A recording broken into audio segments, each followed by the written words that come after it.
अस्सलाम वालेकुम everyone, welcome back to my YouTube channel. आज हम पढ़ेंगे मेटाफिजिकल पोइट जॉन डन की लिखी हुई एक famous poem the sun rising. This is most famous poem of John Donne. Students, it is a metaphysical love poem. ये 1595 to 1600 में लिखी गई थी और 1633 के अंदर ये पोइम पोस्ट्यूमसली पब्लिश हुई थी in the collection of songs and sonnets.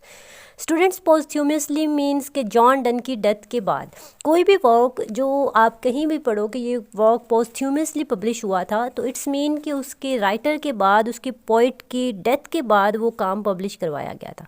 और सॉन्ग्स एंड सोनेट्स पोइम्स की एक कलेक्शन थी जिसके अंदर जॉन डन की डिफरेंट लव पोइम्स शामिल है। ये poem sun rising total 3 stanzas पर बेस्ड है और हर स्टैंजा के अंदर 10 लाइंस मौजूद है। पोइम की टोन की बात करें तो इसकी टोन बहुत ही बोल्ड, प्लेफुल और रोमांटिक है। और अगर इसके थीम्स की बात करें तो इसके अंदर power of love and superiority of emotional world over physical world दिखाया गया है। इस पोइम के अंदर जॉन डन सन को डांटते हैं कि मैं तुम्हारी वजह से अपनी बिलवड को प्यार नहीं कर पाता। सूरज को कहते हैं कि तुम सुबह ही निकल कर हमें डिस्टर्ब क्यों करते हो, तुम्हारी वजह से हमें अपने बेड से जल्दी उठना पड़ता है। अभी हम इस पोइम के राइटर के बारे में पढ़ते हैं। जॉन डन 17th सेंचुरी का एक ऐसा पोइट है जिसे मेटाफिजिकल पोइट्री का पायनियर कहा जाता है। 1572 में पैदा हुए थे और 1631 में इनकी डेथ हुई थी। He was a revolutionary English poet known as the father of metaphysical poetry. John Donne के मेजर वर्क्स में songs and sonnets, as I told you कि ये पोइम्स की एक कलेक्शन है जिसके अंदर जॉन डन की डिफरेंट लव पोइम्स शामिल है। उसके अलावा the flea, a valediction, forbidding mourning, holy sonnets and the canonization शामिल है।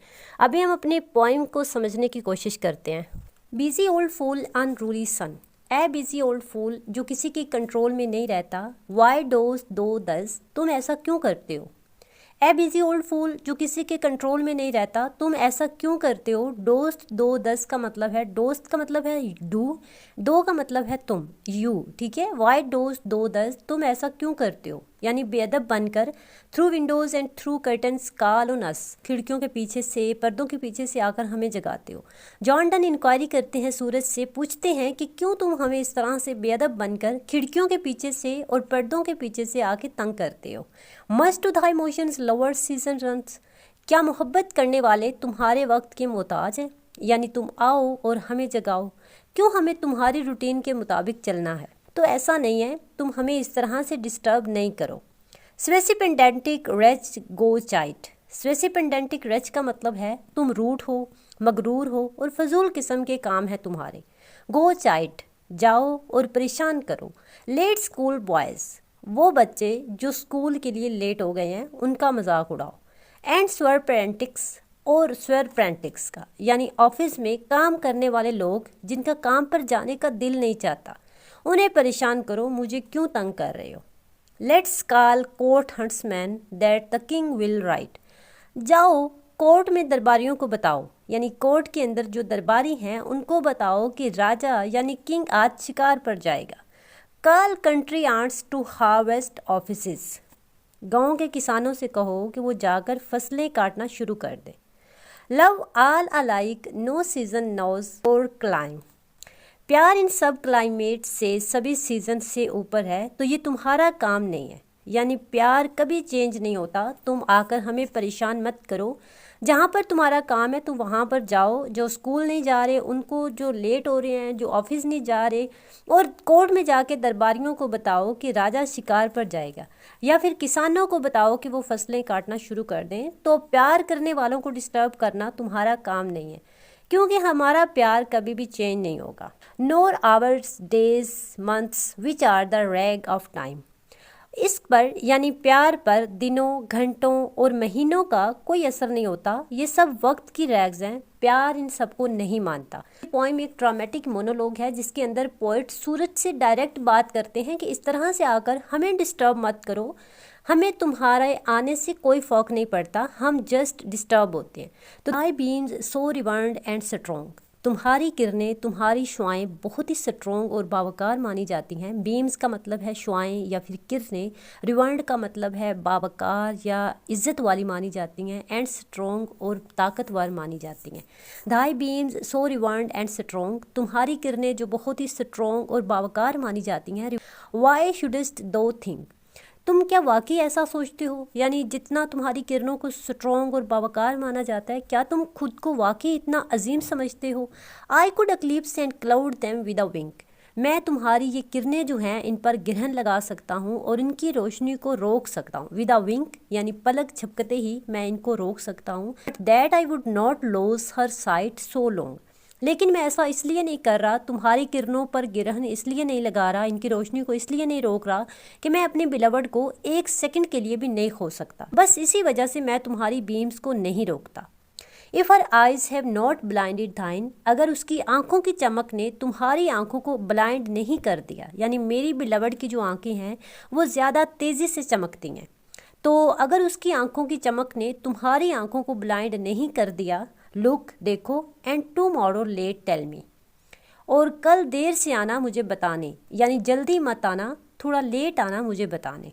Weather both the Indies of spice and mine, के दोनों जो इंडीज़ हैं यानी वेस्ट और ईस्ट जो मसालों की कान हैं, be where thou leftest them are lie here with me, वो वही हैं जहाँ तुम उन्हें छोड़ कर गए थे या यहाँ पर मेरे बगल में लेटे हैं। आस्क फॉर दोज किंग्स वोम दो सास्ट यस्टरडे, जाओ उन किंग्स से पूछो, उन बादशाहों से मिलने जाओ जिन्हें तुमने कल देखा था। सास्ट यस्टरडे का मतलब है जिन्हें तुमने कल देखा था। आस्क फॉर एंड दो shalt here all here in one bed ले, और तुम्हें पता चलेगा कि वो सभी यहाँ पर इस बेड पर लेटे हुए हैं, यानी मेरी बिलवड ही पूरी दुनिया है। जितने भी इंडीज़ हैं यानी वेस्ट इंडीज़ और ईस्ट इंडीज़, और जितने भी राजा हैं, जितने भी किंग्स हैं, वो सभी मेरी बिलवड है। Is all state and all princess I, nothing else is. मेरी बिलवड सभी स्टेटस है, मीन्स पोइट अपनी बिलवड को वेस्ट ईस्ट सभी स्टेट्स बोल रहा है, और इन सब स्टेट्स का प्रिंस मैं हूँ, यानी मेरी बिलवड पूरी रियासत है और मैं इस रियासत का अकेला प्रिंस हूँ। Princes draw but play us compare do this, यानी प्रिंसेस भी जस्ट हमें कॉपी करते हैं। All owners mimic all wealth alchemy, सारे ओनर इसके सामने कॉपी हैं। तमाम दुनिया की जो दौलत है वो सभी एल्केमी है, ये सब कुछ फेक है, इस प्यार की दौलत से बढ़कर कुछ भी नहीं है। पोइट यहाँ पर कहते हैं कि जितने भी प्रिंसेस हैं वो सभी हमें कॉपी करते हैं और सारे ओनर जो हैं वो इस कॉपी के सामने भी कम है, ठीक है, और सारी दौलत जो है वो एल्केमी है, सभी कुछ फेक है, ठीक है, इस प्यार की दौलत से बढ़कर कुछ नहीं है।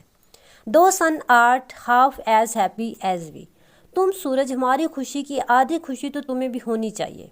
Thou sun art half as happy as we, यानी जितना हम खुश हैं उसकी आधी खुशी तो तुम्हें भी होनी चाहिए। In that the world's contracted thus, ये सोचकर कि सारी दुनिया सुकड़ कर हमारे इस कमरे की जितनी रह गई है, ठीक है। पोइट सन को कहते हैं कि देखो हमारी जो तुम्हारी पूरी जो दुनिया है जिसको तुमने रोशनी देनी होती है, जो तुम्हारी रिस्पॉन्सिबिलिटी है, वो सुकड़ कर सिर्फ हमारे कमरे की जितनी रह गई है, तो तुम्हें भी थोड़ी सी तो खुशी होनी चाहिए। Thine age ask ease and since thy duties be, लिहाजा अब तुम बूढ़े हो गए और अब तुम्हें सुकून से अपना काम करना चाहिए, और तुम्हारी ड्यूटी अब ये है टू वार्म द वर्ल्ड, कि तुम दुनिया को वार्म करो। And that's done in warming us, और ऐसा तुम हमें वार्म रखकर भी कर सकते हो क्योंकि पूरी दुनिया हमारा कमरा ही है। लिहाजा तुम्हें इतनी खुशी तो होनी चाहिए कि तुम्हारी दुनिया भी सुगड़ चुकी है और बहुत कम हो गए हमारे कमरे की जितनी रह गई है। शाइन हेयर टू अस, हम पर चमको, एंड दो आर्ट एवरीवेयर, और इस तरह से तुम पूरी दुनिया पर शाइन करोगे, यानी हमारा कमरा और हम दोनों ही पूरी दुनिया हैं, और अगर तुम हम पर चमकोगे तो तुम पूरी दुनिया पर शाइन करोगे। This bed thy centre is, these walls thy spheres, हमारा ये बेड तुम्हारा सेंटर है और ये दीवारें जो हैं ये तुम्हारे सिस्टम की बाउंड्रीज हैं। यहाँ पर हमारी आज की पोइम एंड होती है। वीडियो अच्छी लगी हो तो वीडियो को लाइक कर देना, चैनल को लाजमी सब्सक्राइब करना। अपना रखिएगा ख्याल, मिलते हैं अगली वीडियो में। अल्लाह हाफिज़।